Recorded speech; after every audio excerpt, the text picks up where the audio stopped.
dasarnya wajib pajak UMKM ini menyasar kepada wajib pajak yang mempunyai omset di bawah atau tidak lebih dari 4,8 miliar. Tadi udah disebutin ya Kak ya terkait dengan objek pajaknya. Sekarang subjeknya nih, siapa yang bisa pakai ketentuan 0,5% tadi? Pihak yang memang merasa kesulitan untuk melakukan penghitungan seperti PPh pasal 17, ya, maka ini tetap bisa melakukan pelaporan pajaknya dan kewajiban perpajakannya.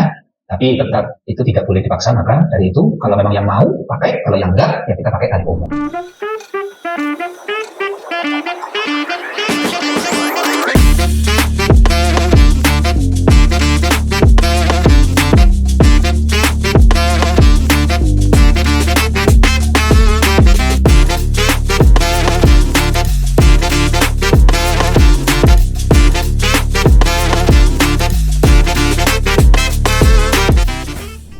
Assalamualaikum warahmatullahi wabarakatuh. Halo kawan pajak semua. Bertemu lagi di Bincang Pajak KPP Pratama Jakarta Tanah Abang 3. Bersama saya Dani Andani Karimah dan saya Farid Putra. Nah, kali ini pada Bincang Pajak kita akan membahas hak dan kewajiban wajib pajak UMKM. Yuk kita mulai aja yuk. Oke, langsung ke poin ya Kak. Oke. Sebenarnya siapa sih yang disebut wajib pajak UMKM?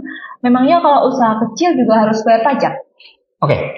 Kalau kita membahas tentang WP UMKM itu sebenarnya diatur di PMK nomor 164 tahun 2023 terkait dengan panjang nih tentang tata cara pengenaan pajak penghasilan atas penghasilan dari usaha yang diterima atau diperoleh wajib pajak yang memiliki peredaran bruto tertentu atau UMKM dan kewajiban pelaporan usaha untuk dikukuhkan sebagai pengusaha kena pajak. Ini juga merupakan aturan turunan dari PP 55 tahun 2022 yang juga membahas salah satunya terkait dengan pajak untuk UMKM ini. Tapi pada dasarnya wajib pajak UMKM ini menyasar kepada wajib pajak yang mempunyai omset di bawah atau tidak lebih dari 4,8 miliar. Kalau ditanya kewajiban, ini pokoknya yang penting ketika memang berstatus aktif dan punya kewajiban bayar dan lapor, namun syaratnya memang ada syarat-syarat tertentu untuk bisa menggunakan PP 55 atau yang PPh 0,5% ini. Cakupan pekerjaan yang bisa masuk kategori wajib pajak UMKM ini apa aja sih Kak? Apakah ada pengecualiannya? Oke. Kalau kita membahas tentang pajak, maka kita pertama kali harus menyebutkan terkait dengan objek, lalu subjeknya. Kita membahas tentang objeknya dulu.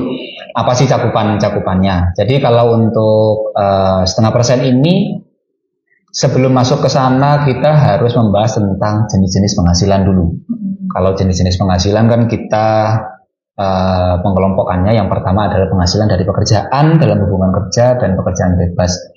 Seperti kita PNS, ASN, itu kan mendapatkan gaji, honorarium, penghasilan dari apapun itu. Lalu terkait dengan dokter, notaris, akuntan, itu kan adalah pekerjaan dalam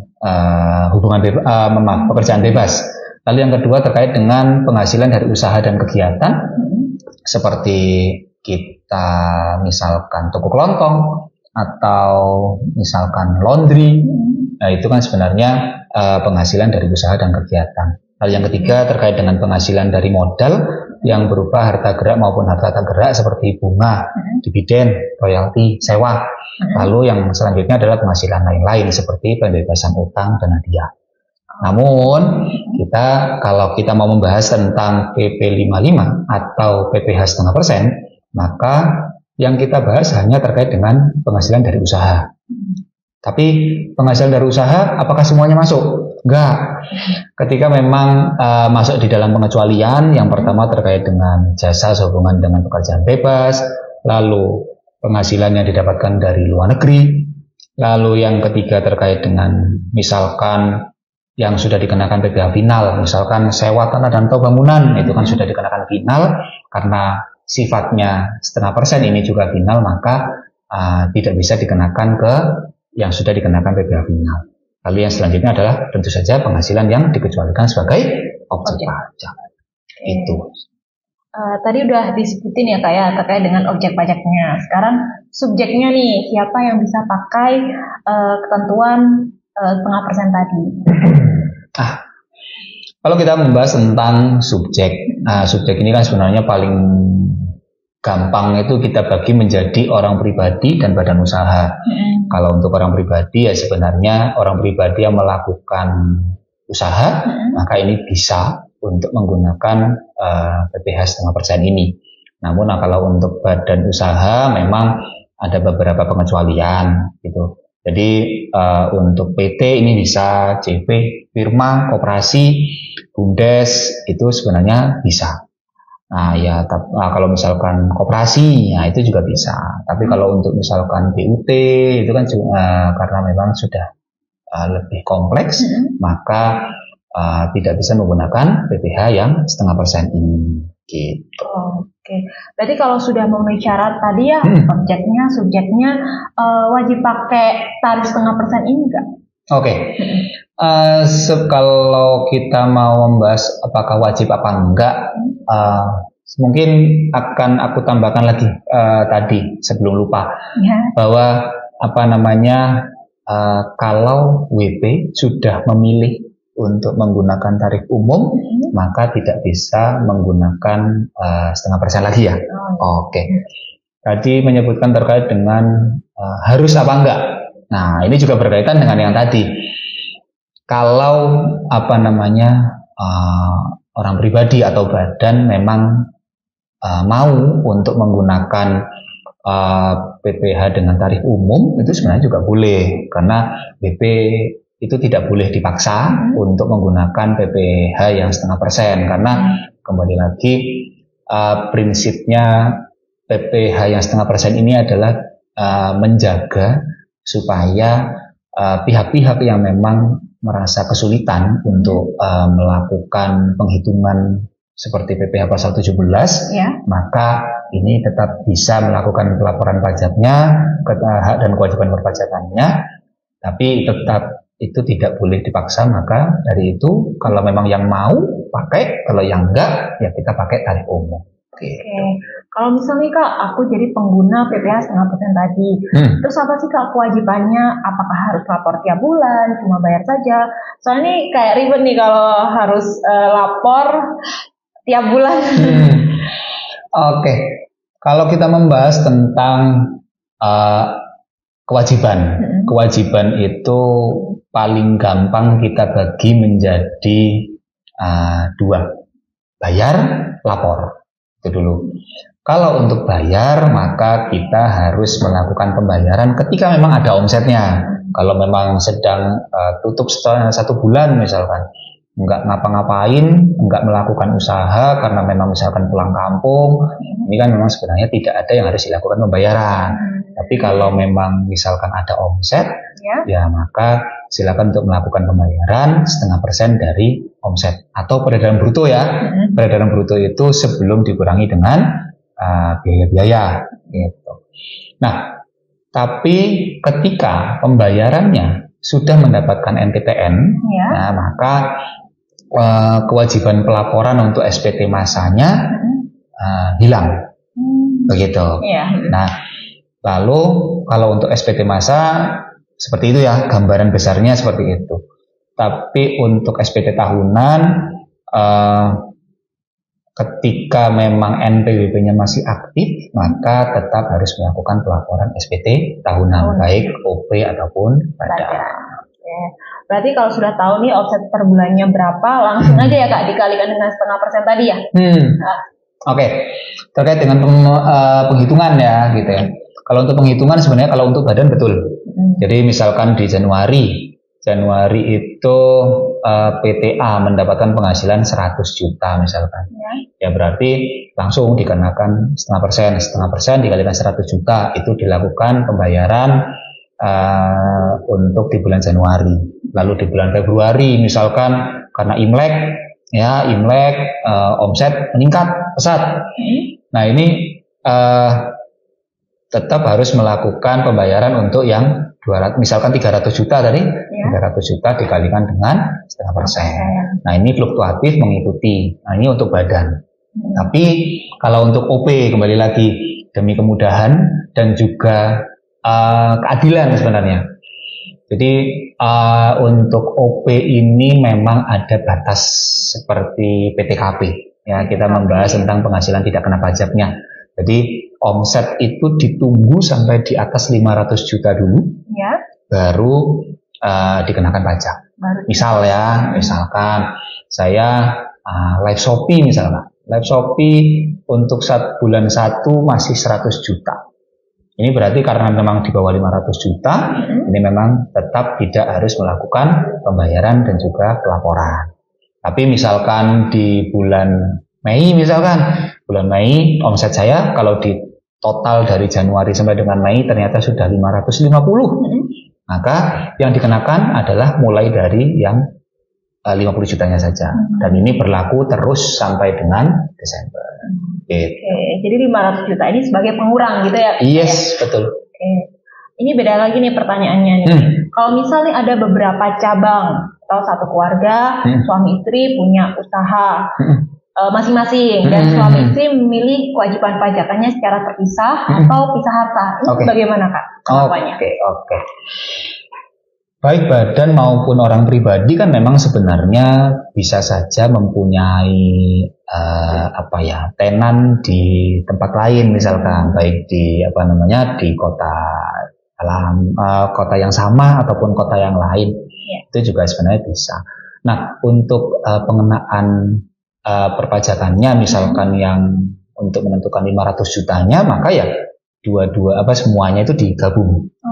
Begitu, digabung. Tapi tadi juga menyebutkan terkait dengan suami istri yang memilih untuk terpisah atau pisah harta atau memilih terpisah, maka untuk omsetnya tetap digabungkan. Tapi untuk menentukan 500 jutanya itu masing-masing. Suaminya 500, istrinya juga 500. Gitu. Berarti nanti kalaupun orang pribadi baru mulai jualan dan belum sampai 500 juta, tadi omsetnya setahun ya, berarti memang belum dikenakan pajak ya Kak ya? Betul. Kalau untuk ini kita nanti mungkin bisa belajar lagi ya.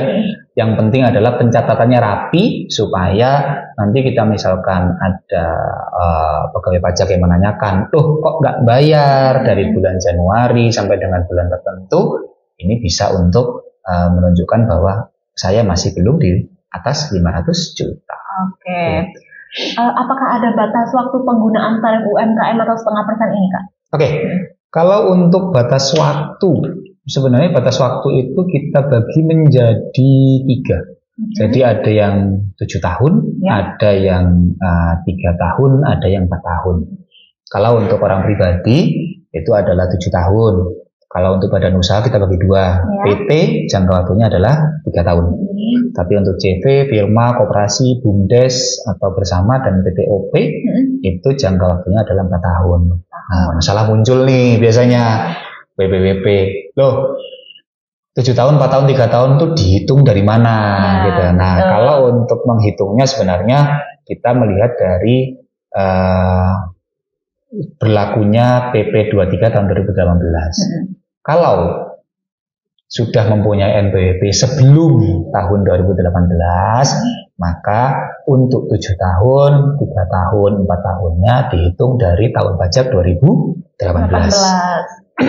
Jadi misalkan untuk OP, berarti kan 7 tahunnya berarti 2018 ikut dihitung ya. Hati-hati, 18, 19, 20, 21, 22, 23, 24. Gitu, 7 tahunnya sampai dengan 2024. Tapi kalau misalkan NPWP-nya baru didapatkan setelah tahun 2018, ya maka dihitungnya mulai tahun pajak dia terdaftar. Misalkan tahun terdaftarnya adalah 2023, ya berarti 2023, 2024, 2025 untuk PT. Gitu. Kalau misalnya udah punya NPWP dari lama, tapi jadi karyawan dulu nih Kak, lalu baru mau usaha tahun ini, itu bisa gunain 0,5% itu atau bagaimana Kak?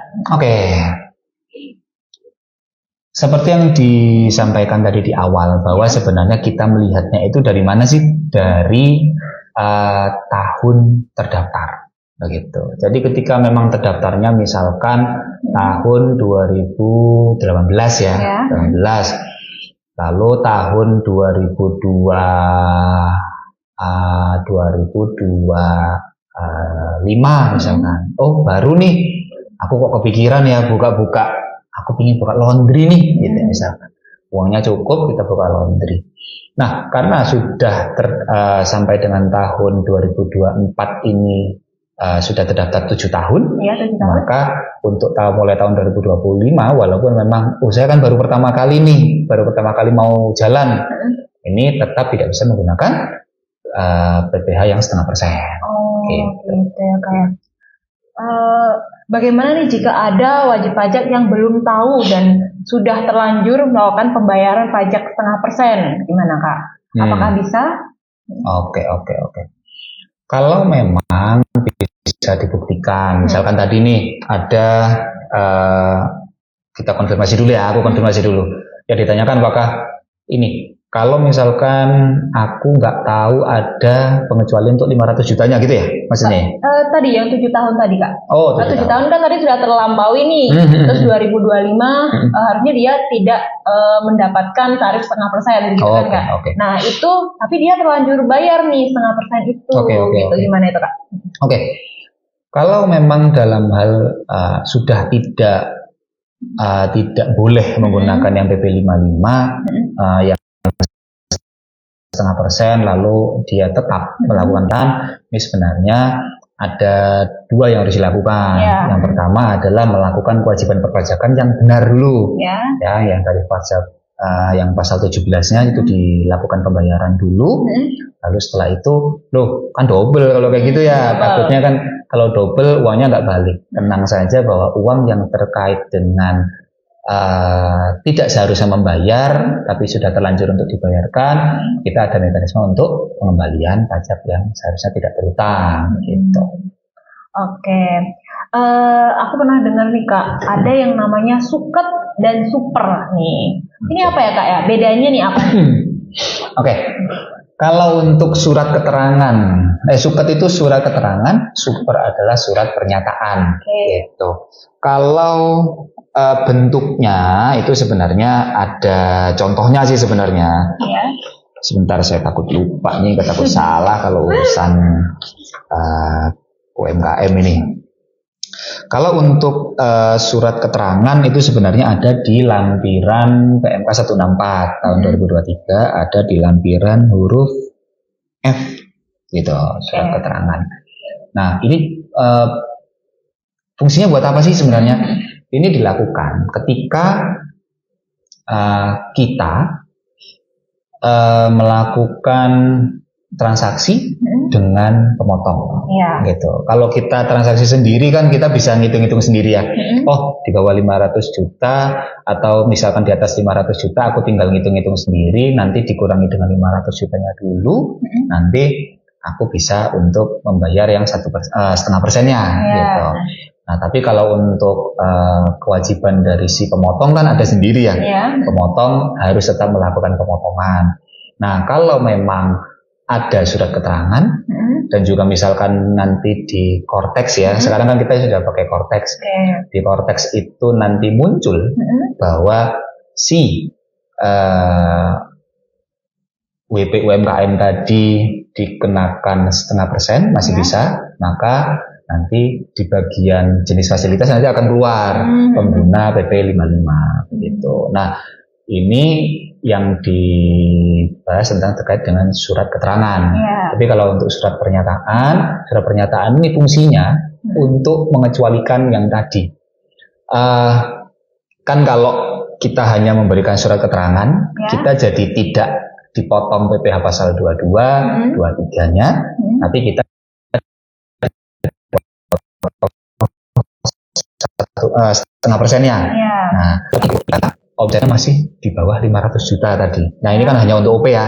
OP ini hanya ketika memang mempunyai surat pernyataan diberikan, ini adalah pegangan buat si pemotong untuk tidak melakukan pemotongan terlebih dahulu. Gitu. Ketika memang nggak ada surat surat pernyataannya tadi, Iya. maka tetap akan dilakukan pemotongan 0,5%. Oke. Kalaupun ada wajib pajak nih dapat penghasilan dari usaha di Indonesia 1 miliar, lalu ada penghasilan dari luar negeri, misalkan 5 miliar, itu gimana Kak? Apakah bisa menggunakan tarif UMKM tadi? Kalau di total ini kan lebih nih dari 4,8 miliar dalam tahun, ini bagaimana Kak? Apakah bisa gitu? Oke. Sebenarnya kalau untuk kanal supaya biasanya orang kan males ya, lagi musim hujan, becek, panas, atau misalkan basah-basahan, jadi mending sebenarnya ada beberapa opsi. Kalau memang mau, ya silakan untuk datang langsung ke KPP. Ya, KPP sebenarnya kalau untuk mengetahui peraturan terkait dengan perpajakan, sebenarnya kan kita sekarang sudah bergegas untuk konsultasi, bisa ke KPP manapun yang terdekat. Lalu untuk jangka waktu penggunaan pemanfaatannya ya, PPh Final UMKM ini itu ada 7 tahun ya, ini untuk orang pribadi, 4 tahun untuk badan. Badan ini terdiri dari koperasi, CV, firma, BUMDes atau perseroan perorangan. Lalu untuk 3 tahun untuk badan khusus untuk PT.